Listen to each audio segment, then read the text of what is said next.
میرے نبی نے فرمایا کہ جب لوگ جنت میں جا رہے ہوں گے، اویس بھی جا رہا ہوگا، دروازے کے قریب اللہ فرمائیں گے باقی سب کو جانے دو، اویس کو روک لو.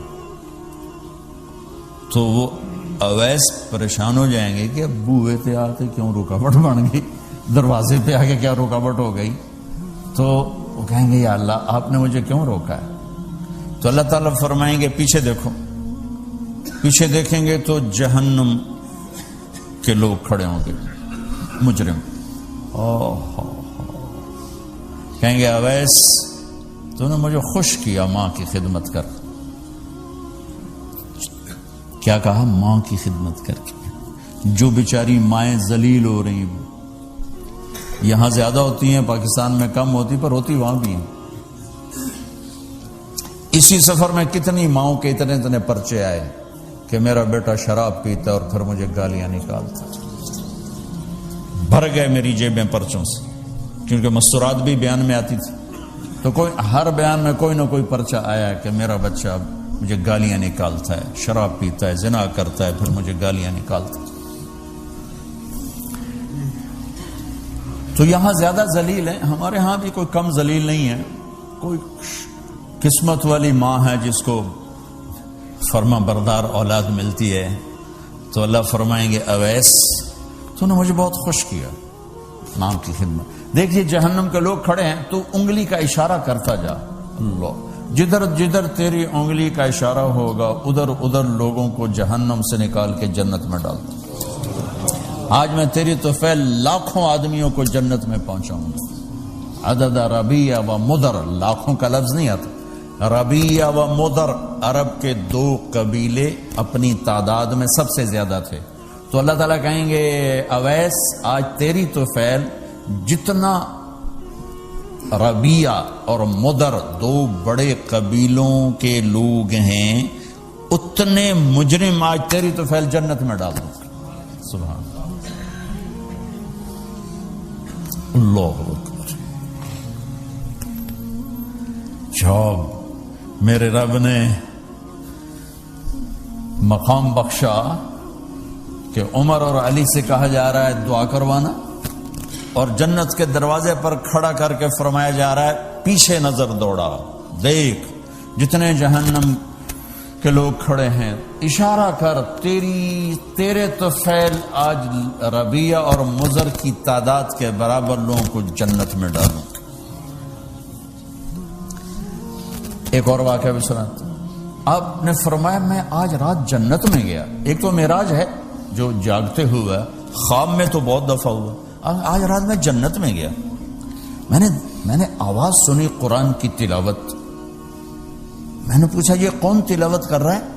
ان کا جی یہ حارثہ بن نعمان ہے. تو آپ نے کہا حارثہ بن نعمان؟ وہ تو مدینے بیٹھا ہے. دیکھو آپ کو سنانے کے لیے مائک لگا ہوا ہے اوپر، تھوڑے سے لوگ آپ، اور حارثہ کی آواز جنت میں جا رہی ہے اور وہ مدینے بیٹھے ہوئے ہیں. 7 آسمان پار کر کے آواز جا رہی ہے. وہ کیسے پوری جنت میں اس کی آواز کیوں آ رہی ہے؟ کہ یا رسول اللہ انہوں نے ماں کی ایسی خدمت کی ہے کہ اللہ تعالیٰ نے خوش ہو کر کہا ہے حارثہ جب قرآن پڑھے ساری جنت کو سناؤ، ساری جنت کو سناؤ. اچھا کیسی خدمت کرتے تھے؟ ماں کی کیسی خدمت کرتے تھے؟ ان کے کپڑے بیوی سے نہیں دھلاتے تھے، خود دھوتے تھے. ہم لوگ اپنی بیویوں پہ ڈنڈا چڑھا کے کھڑے تھے، میری ماں نے کپڑے دو، میری ماں نے روٹی پکا، میری ماں نے چائے بنا کے دے. آپ کی بیوی کی ذمہ آپ کی ماں کی خدمت نہیں ہے، میرے ذمہ میری ماں کی خدمت.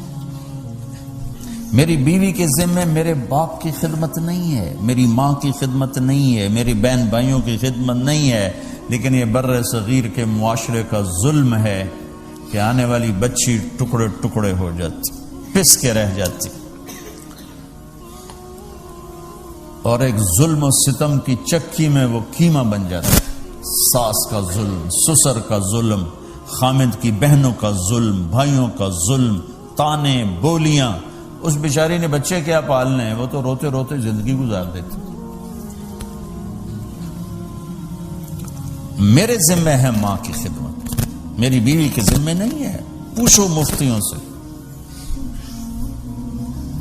ماں کے لیے کیا کرتے تھے؟ سالن خود بناتے تھے، آٹا گوندتے تھے، روٹی پکاتے تھے، پھر تھالی میں پلیٹ میں رکھ کر ماں کو سامنے بٹھا کر خود کھلاتے تھے، کھلاتے بھی خود، اور ماں کو تیل لگاتے، کنگھی کرتے، جوئیں نکالتے. اور کبھی اماں کوئی کام کہہ دیتی اور سمجھ میں نہیں آیا تو یہ نہیں کہتے تھے ماں جی کیا جائے، اپنی بیوی کو باہر بلا کر کہتے ماں جی نے کیا کہا ہے مجھے سمجھ میں نہیں آیا. ایک دفعہ موسیٰ علیہ السلام نے پوچھا یا اللہ میرا جنت کا ساتھی کون ہے؟ تو موسیٰ علیہ السلام نے فرمایا فلاں قصائی تیرا جنت کا ساتھی. تو موسیٰ علیہ السلام تھوڑا سوچ میں پڑ گئے کہ قصائی تے موسیٰ دا جوڑ کے میں بہ گئے، فلاں مجاہد، فلاں عالم، فلاں ولی اللہ وہ تیرا جنت کا ساتھی، قصائی تیرا ساتھی. تو موسیٰ علیہ السلام نے پتہ پوچھا اور پہنچ گئے. تو وہ گوشت کی دکانوں میں ایک دکان اس کے بھی تھے، میں بٹھا چوکڑی مار کے تھا اپنا بیچی جاندہ تھے، ٹکی جاندہ ہے.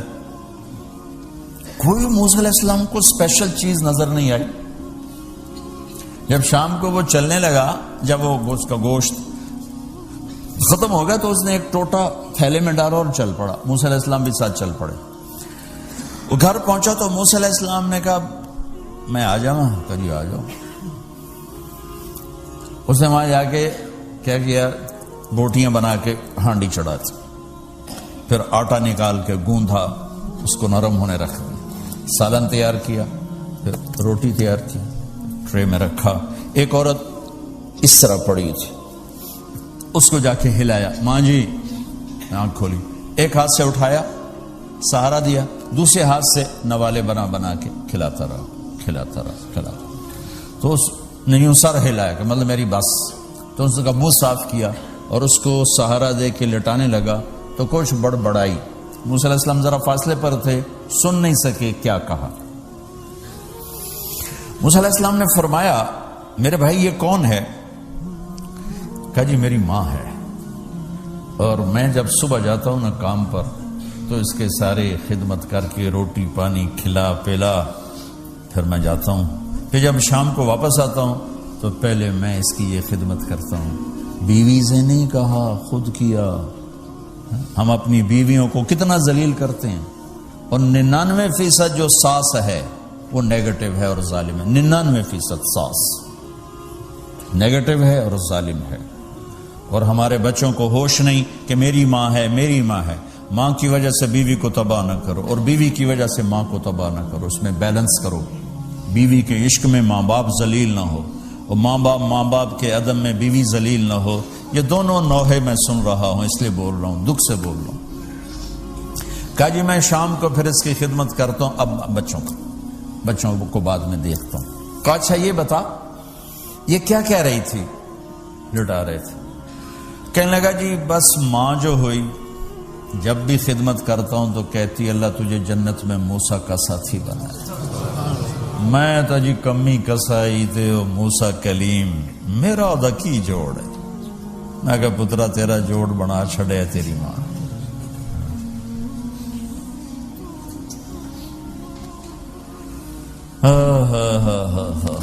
ماں باپ زندہ ہیں دعا لو، فوت ہو گئے ان کی قبروں پہ جایا کرو، وہاں بیٹھ کے قرآن پڑھا کرو. جو بچہ پڑھے گا وہ اتنا طاقتور ہو کے ماں باپ کو لگے گا. اگر وہ فوت ہو چکے ہیں، زندہ ہیں دعا لو، مر گئے ہیں ان کے لیے ان کی قبر پہ نہیں جا سکتے ہو، یہاں کی زندگی بہت تیز ہے، کبھی تو جایا کرو، کسی ویکنڈ پہ چلے جایا کرو، کسی اتوار پہ چلے جایا کرو، کسی ہفتے کو چلے جایا کرو، مہینے بعد 2 مہینے بعد، سال میں ایک دفعہ سے، کہ یہ ان کا حق ہے، ان کا حق ہے. اور ابن القیم رحمۃ اللہ علیہ نے ایک واقعہ لکھا ہے کہ عبداللہ بن مطرف رحمۃ اللہ علیہ نے خواب دیکھا کہ قبریں پھٹیں اور لوگ نکلے اور کوئی چیز ایسے اٹھا رہے ہیں، ایسے اٹھا رہے ہیں، ایسے اٹھا رہے ہیں. ایک آدمی نکلا اور جا کر ایک درخت سے ٹیک لگا کے بیٹھ گیا. یہ اس کے پاس جا کر کہتے ہیں بھئی آپ کون لوگ ہو؟ وہ کہتے ہیں ہم ایمان والے ہیں. کہ یہ کیا ہو رہا ہے؟ کہ جو رشتہ دار ثواب بھیجتے ہیں یہ وہ اکٹھا کر رہے ہیں۔ کہ تم کیوں نہیں اکٹھا کر رہے ہو؟ کہ میرا بیٹا حافظ قرآن ہے، ایک قرآن روزانہ ختم کر کے مجھے بھیج دیتا ہے، تو میں نے پرچون دی لوڑ نہیں رہ جاندی، میرا تھوک دا کام۔ کہ تیرا بیٹا کیا کرتا ہے؟ کہ اس کی مٹھائی کی دکان ہے بازار میں۔ آنکھ کھل گئی، صبح ہوئی تو پہنچ گئے، بازار کھلا، دیکھا تو ایک نوجوان بیٹھا ہوا اور مٹھائی بیچ رہا اور ہونٹ ہل رہے ہیں۔ پہلے اس کو چیک کرتے رہے، پھر اس کے پاس آئے، بیٹا تیرا نام کیا ہے؟ وہی نام تھا جو خواب میں سنا۔ یہ کیا پڑھ رہے ہو؟ کہ جو قرآن پڑھ رہا ہوں۔ کتنا پڑھتے ہو؟ ایک ختم روزانہ پڑھتے ہو۔ کیا کرتے ہو؟ کہ والد کو ایصال ثواب کرتا ہوں۔ کیا اتنی مشقت کیوں اٹھاتے ہو؟ کہ وہ میرے لیے بہت کچھ چھوڑ گیا، میں چاہتا ہوں میں بھی اس کے لیے کچھ حصہ بنتا رہوں۔